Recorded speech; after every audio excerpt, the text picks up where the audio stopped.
Well, good afternoon, and thanks so much for the opportunity and to come speak and for those kind remarks. This is the fifth or sixth chance I've had to talk about cyber things in about the last 3 weeks. So cyber is really on the minds of many folks in our current circles. But I have to tell you, I would much rather be up here talking to you about something as straightforward as Afghanistan than I would be here talking about things cyber. Cyber is really hard. And I guess the first message I would try to share with you this afternoon is that we should have at least a modest sense of humility when it comes to our facing this issue. But I do want to share some thoughts and observations with you. And at the end of this, I actually have some recommendations, some takeaways, things that I think people who would come to this lunch under the auspices of this organization have to contribute to moving the nation forward on things cyber. So let me begin. First comment again I would give you. The first overall truism from my perspective is let's be generous with our commentary about this because this is really hard work. I can recall a joke told a long time ago during the Vietnam War. The news briefing, the press briefing in Saigon was always given at 5 o'clock in the afternoon. It was a rhythm that allowed folks to file for the papers back here on the East Coast of the United States. So the 5 o'clock press briefing was given the phrase after several years of 5 o'clock follies. And you can imagine, as popular support for the war began to ebb, what kind of encounters were present at the press conference. In one famous incident, a reporter, after listening to the press officer give his information, said, "I talked to so-and-so, and what you've told me is not consistent with his understanding of the situation." And the press officer uttered to my mind, very famous words, referring to that verb, not consistent with his understanding of the situation. He simply said, "Anyone who says he understands the situation here simply doesn't know all the facts." Okay? That might be true for things cyber as well. And what comes to my mind when I begin this kind of commentary is Lincoln's second inaugural address. Okay? In the midst of total war, what he asked folks was to consult the better angels of their nature.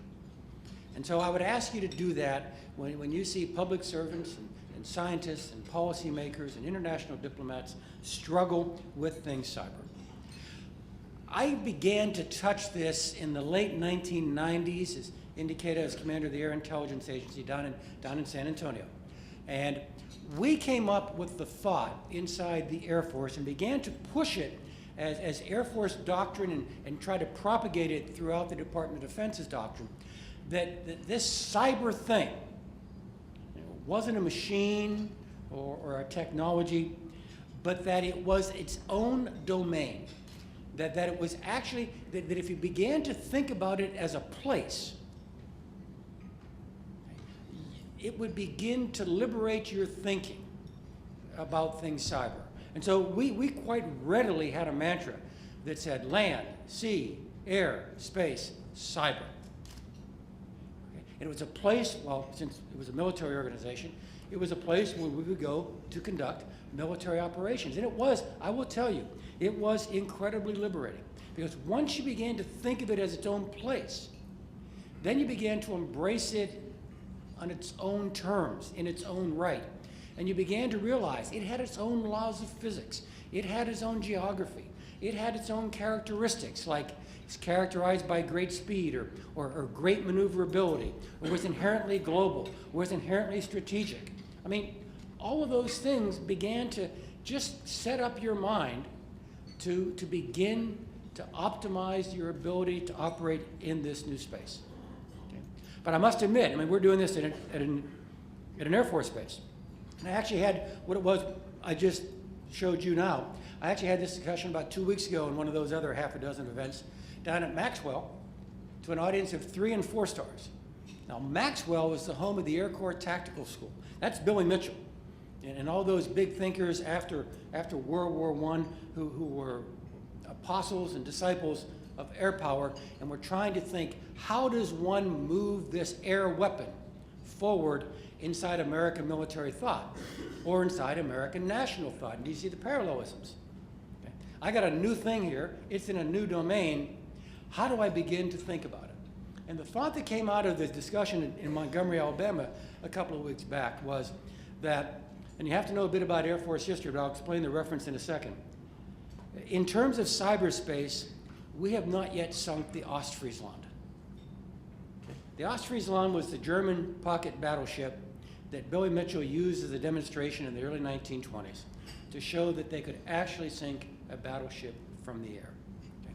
So if you're looking at kind of this intellectual march and you want to reason by analogy, which is, by the way, the only way this Catholic liberal arts mind can think about things in cyberspace is to reason by analogy.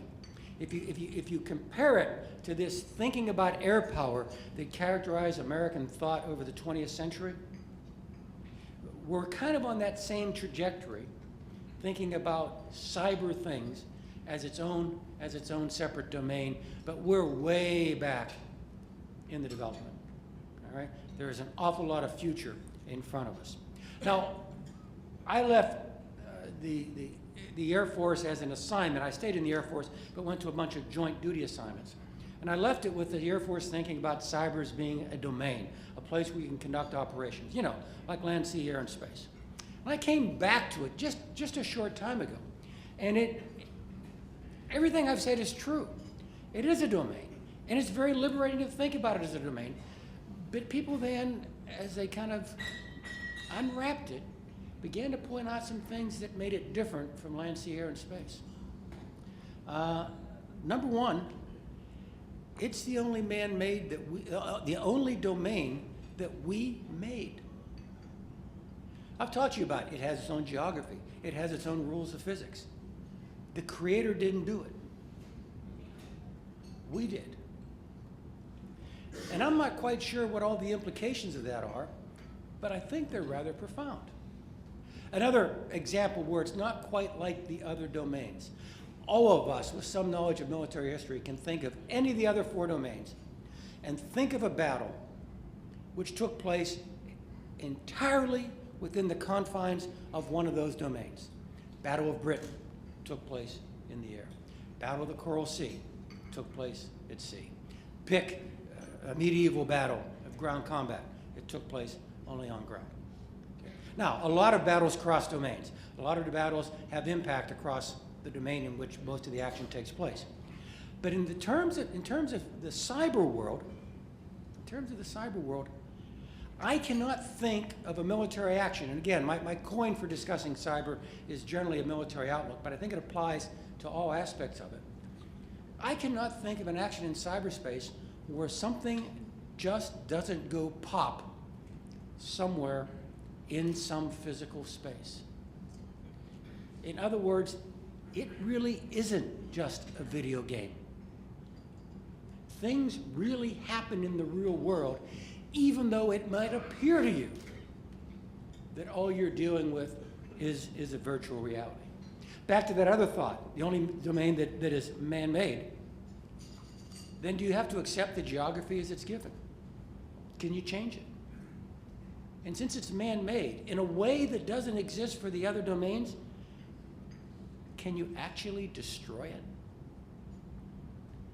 Again, in a way that would not apply to the others.